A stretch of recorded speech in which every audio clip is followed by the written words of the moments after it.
ঢাকা শহর আইসায় আমার আশা ফুরাইলো। ছোটবেলায় এই গানটা অনেক শুনতাম। এই বয়সে এসে ঢাকা শহর সেটা আমার সাথেই ঘটাই দিল। তো হ্যালো এভরিওয়ান, আসসালামু আলাইকুম। এক বুক আশা নিয়ে ঢাকা শহরের পথে এসেছিলাম, ছোট্ট একটা স্বপ্ন পূরণ করতে। কিন্তু আমার সেই স্বপ্নের 14টা ঢাকা শহর বাজায় দিবে সেটা বুঝতে পারিনি। চলো তবে শুরু থেকেই শুরু করি। একটা সকালেই বের হয়ে যাই ঢাকার উদ্দেশ্যে। যেহেতু অনেকটা সময় গাড়িতে বসে থাকতে হয়, সেহেতু গাবতলী আসার পর অবশ্যই ওয়াশরুম পাই। তবে এইবার এসে গাবতলীর এই ওয়াশরুমটা দেখে আমার ভীষণ ভালো লেগে যায়।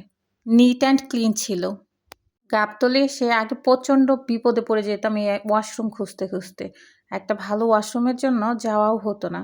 যাই হোক বাদ দিই, গন্তব্যে পৌঁছে যাই। তো সেখানে হচ্ছে এত মজাদার একটা টক বড়ি যেটা ভর্তা করতেছে, দেখেই জিভে জল চলে এলো। এটা করতেছি আর আমার এখনো টক টক করে জিভে জল চলে আসতেছে। এত মজাদার একটা টক বড়ি খাচ্ছি, যেটা খুবই ভালো। তো খেতে খেতেই চলে এলাম বসুন্ধরাতে, যেটা করতে আসছি সেটা। আসার পর বুঝতে পারলাম যে আমি দুনিয়াতে আছি না কোন জায়গায় আছি এটা আমি নিজেই জানি না। দুনিয়াতে যে কখন কোন জায়গায় কি ঘটে যায় সেটা এখনো আমার অজানা। 24 ঘন্টা এই ফোনের মধ্যে পড়ে আছি, অবশ্য দুনিয়ার কোনো কিছু জানি না।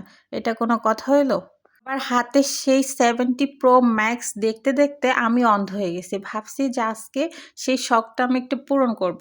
আইফোন 70 প্রো ম্যাক্স ইউজ করতে কেমন লাগে সেটাই আজকে দেখব। তাই শখ করে সেই লং জার্নিতে চলে এসেছিলাম বসুন্ধরাতে। আসার পরে শুনি 1 মাস ধরে ফোন দোকান সব বন্ধ। হ্যাঁ, কেমনটা লাগে বলেন?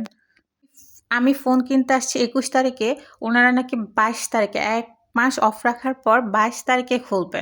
বুঝেন, আরেকটা দিন পরে আসলে কি আমার ক্ষতি হয়ে যেত? এতটা লং জার্নি করে আসছি। মনটা কার না খারাপ হবে বলেন? মনের দুঃখে বইসা আছি।